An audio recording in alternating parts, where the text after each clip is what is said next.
Do you know what this is? It's bacon mayonnaise, and I'm going to show you how to make it.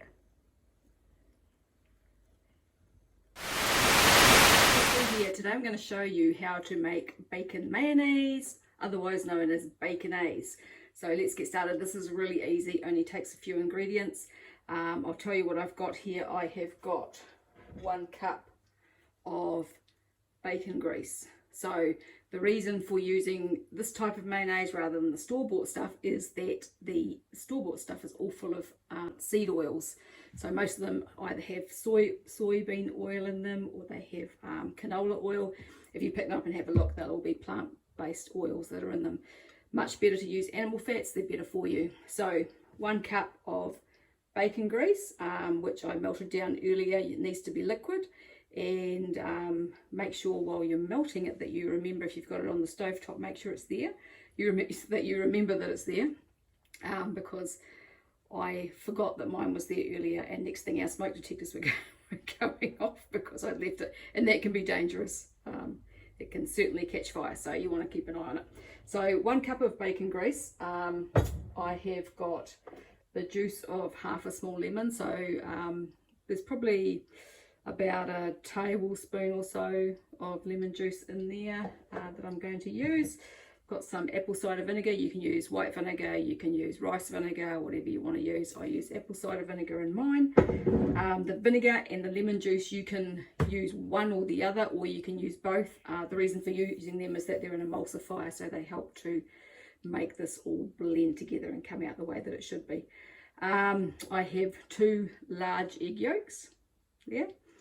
And I have some mustard. So the mustard, you can leave it out if you want to. Today I'm going to use hot English mustard. The last time I made this I used Dijon mustard, but I thought I'd put some hot English mustard in it this time for a little bit of kick. And then just some salt and pepper if you choose to use pepper. Let's get started. So you need to have either, you can use a hand whisk with this if you want to.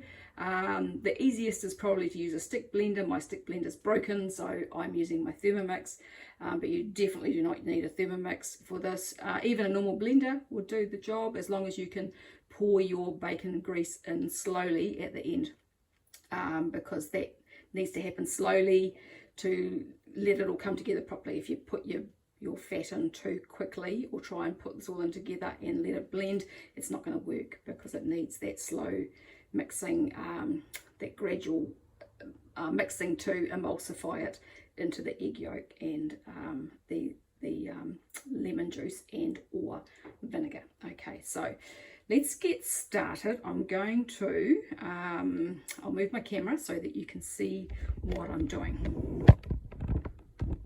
Okay, so there's my Thermomix there. Hopefully my camera's going to stay there. All right, so I'm going to add my 2 egg yolks into there, and I'm going to add my lemon juice, and I'm going to add about a tablespoon of vinegar. Again, this can all be to taste. I mean, if it doesn't taste quite right at the end, you can, next time you make it, just add a bit more or a bit less to suit yourself. But the vinegar and or lemon juice are essential, because they are the emulsifiers in this. So now I'm going to add some salt. I would guess that's probably about a half a teaspoon. I seem to have a knack of knowing how much salt to put in things when I use my fingers. If I use a teaspoon, it's completely different. Don't ask me why, it's just the way I work. All right, and so now I'm going to pop in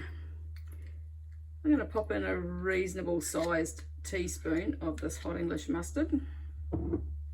So that one there. If I was using Dijon, I might pop a couple of teaspoons in there, just depending on whether you like the taste of that. If you don't want mustard in it at all, you don't have to.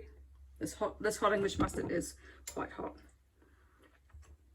And I love the way it feels in your nose. It gets that real heat down through your nose like horseradish does. So that's all we need. Now I'm just going to pop my lid on here, and I'm going to blend these up. So I will turn this off for a second while I do that, so we don't have to listen to that noise. And right, so we're just about done, I think. Turn this off.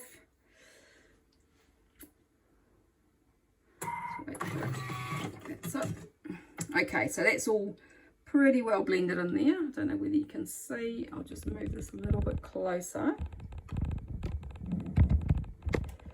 So you can see in there. So you can see the egg yolk and the vinegar and everything are all nicely blended in there. So now what I'm going to do is I'm going to leave this off.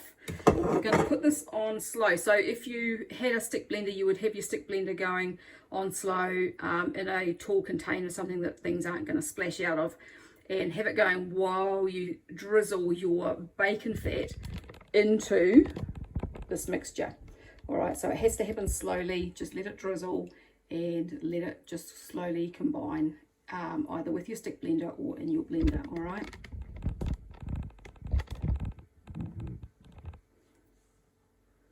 So I'm just going to pop that in there for a second while I start this.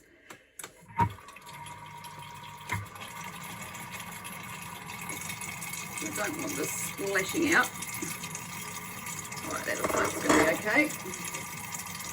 So now I'm just going to slowly get rid of the spoon. And slowly drizzle this fat into there. And just let it combine slowly. Now you want to make sure as well that your fat has cooled down after heating it up. So if it's hot, let it cool before you decide to start making your bacon mayonnaise or bacon mayo. So you can see how slowly I'm drizzling this in here. So the same process, if you've ever made aioli, it is basically the same sort of thing. It has to be slow to allow it to emulsify and mix properly.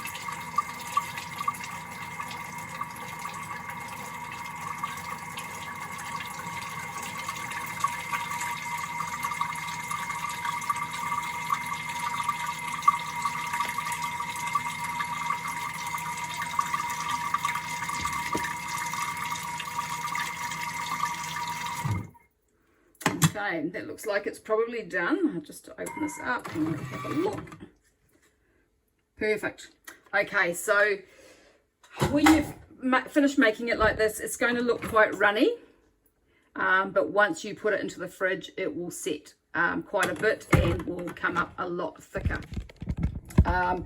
If you pour your fat in too quickly, it may split, and what that looks like is like when you've got oil and water kind of look. I think there are ways of rescuing that, but I prefer to just go slow so I don't have to do that. Okay, so now I'm just going to pop that into a jar and put it into the fridge, and I'll show you a little bit later, once that has set a bit, how thick this actually goes. So my bacon mayo has been in the fridge for a couple of hours, so you can see there that it's fairly solid, but it's still soft. It's a bit like softish butter, I guess. And so then once you've got it done, you can use it on cold meat, hot meat, eggs, whatever you want really. It's good. Let me know what you think. Leave questions or comments below. If you like this video, found it useful, make sure to hit the subscribe button and like this video. Share it with anyone you think might enjoy this bacon mayo. Thank you for watching, and I'll talk to you again another day.